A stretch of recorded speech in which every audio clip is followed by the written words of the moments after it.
This podcast is brought to you by Purposefully Different Productions and is proudly sponsored by Little Dish, makers of delicious fresh meals for kids that are an absolute lifesaver on busy days. I love these meals because they are different to other kids' meals out there. They include a variety of ingredients, lots of textures, and are made with little taste buds in mind. Before we get started on today's episode, here's a word from our friend Giovanna Fletcher.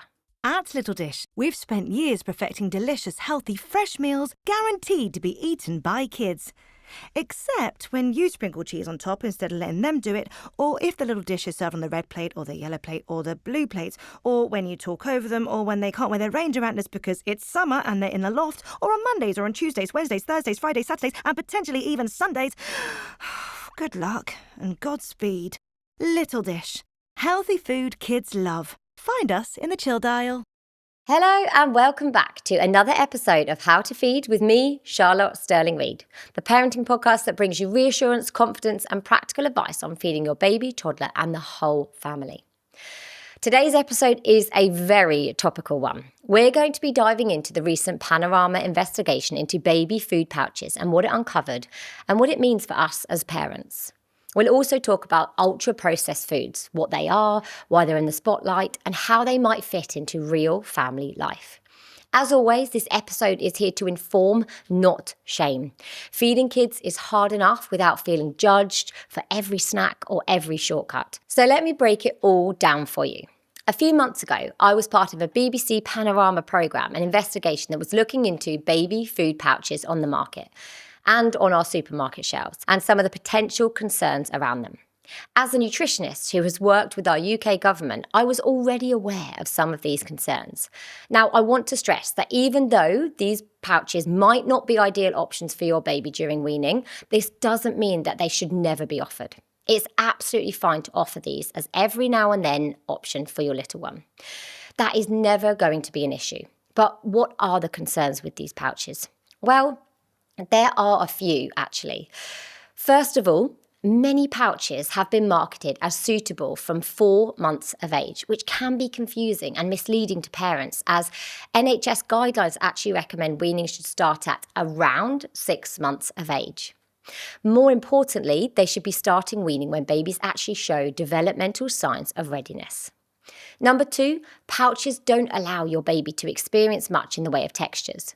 The textures in pouches have to be limited so that they can be squeezed out of the top of the nozzle. Babies need textures to gradually and consistently improve so that they learn how to eat more and more complex textures.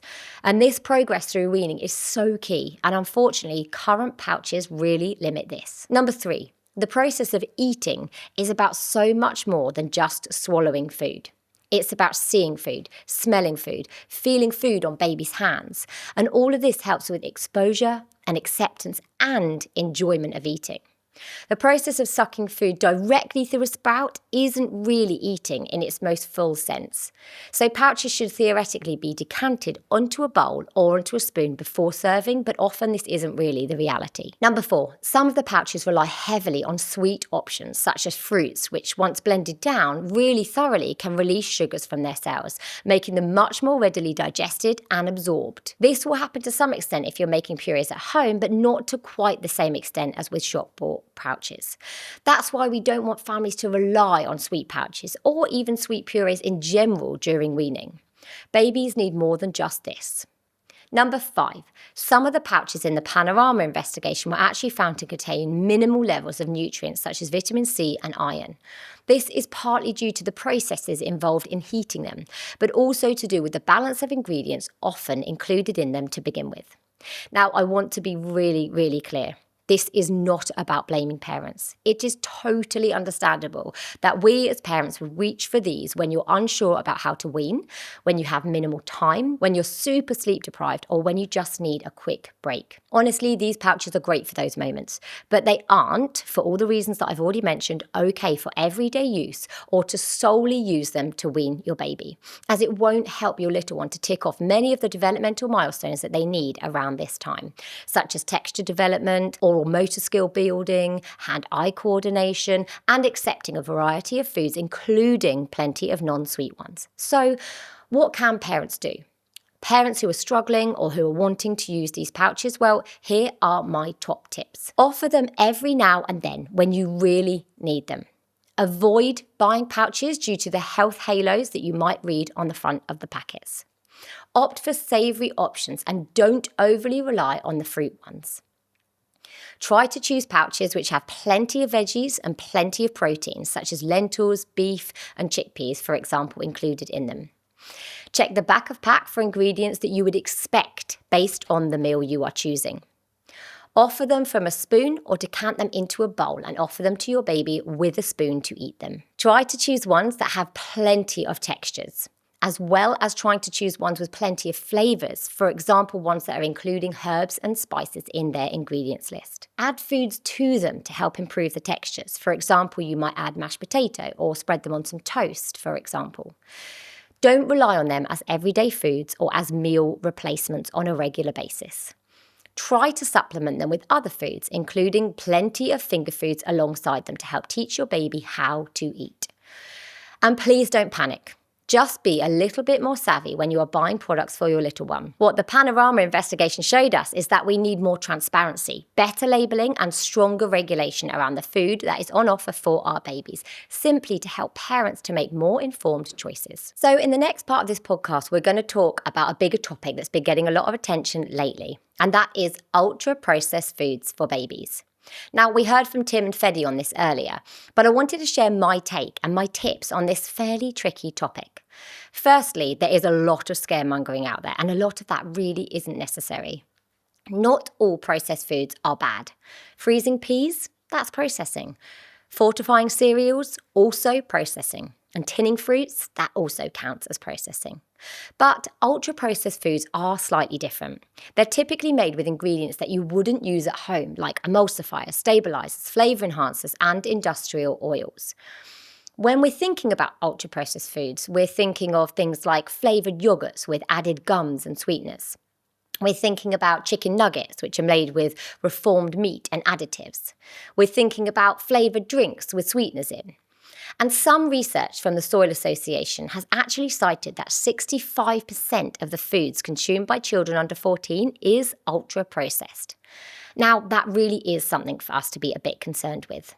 For children, the concern is mainly that diets high in ultra-processed foods can be low in fibre, low in iron and other key nutrients, as well as high in sugar, salt and saturated fat. And there's also emerging research linking high ultra-processed food intake to increased risk of obesity and poorer health outcomes in later life. But this is important. Not all UFPs are equal and not all of them are harmful. Some are fortified, convenient, and can absolutely be part of a balanced diet.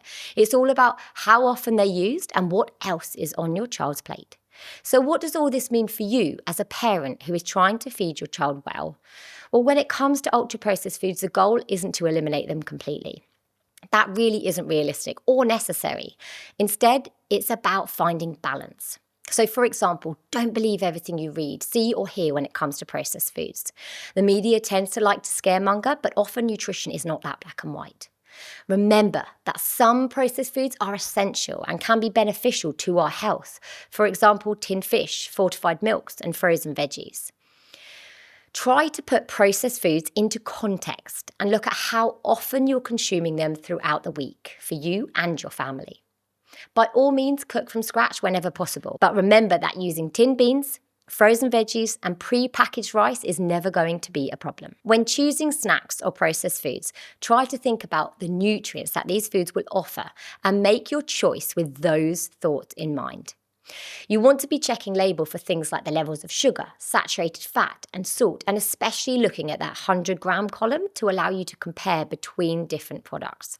Also try and check labels for fibre content, because in the UK we're consuming around 12 to 14 grams of fibre a day, and the recommendation for children is actually 15 to 20. Try to include plenty of fruits and vegetables each day, including fresh and frozen options. And remember that most foods are processed to some degree, but it's the ultra-processed foods that we should be offering our little ones a little bit less of. Now, don't ever feel like you can't eat foods or feel guilty about offering them to your little ones either, because a positive relationship with food is definitely the best way that your kids will learn how to have a healthy and well-balanced diet and a positive relationship with food. I want to pause here quickly and just let you think about something. You are not failing if you've used pouches. You're not failing if your child eats fish fingers or has fruit purees as a snack. Feeding kids is really hard, and the food industry actually doesn't really make it that much easier. What matters the most is the bigger picture. Are you offering plenty of variety? Are you giving your child chances to explore food? Are you doing your best with the time, the energy, and the resources that you currently have? And if so, then you are already doing brilliantly. And if you're feeling a bit overwhelmed, start small. For example, you might want to think about adding one new veg this week. You might want to try out a homemade snack instead of a packaged one as a one-off. You might want to offer water instead of juice. These little shifts really do add up, and they can make a big difference. So to wrap up, here are some thoughts from me. The Panorama investigation has raised concerns about baby food pouches, but it's not about blame. It's about better standards and clearer information for parents. Ultra-processed foods are everywhere, but not all of them are harmful. It's about balance, variety, and importantly, awareness. And most importantly, feeding your child is about so much more than nutrients. It's about connection, confidence, and it's about doing what works well for your family. Thank you so much for joining me today. I really hope that this has brought you some reassurance to what feels like a really big topic. If you enjoyed today's episode, please do subscribe, share it with a friend, or leave a quick review, as it all really helps. This podcast is brought to you with support from Little Dish, so a huge thank you to those guys for hosting us in their headquarters as well. And finally, make sure you stay tuned for my next podcast episode. This episode of How to Feed wouldn't have been possible without my sponsors, Little Dish. Their meals are fresh, delicious, and made with ingredients that you would find in your own kitchen, making them a brilliant option for busy days.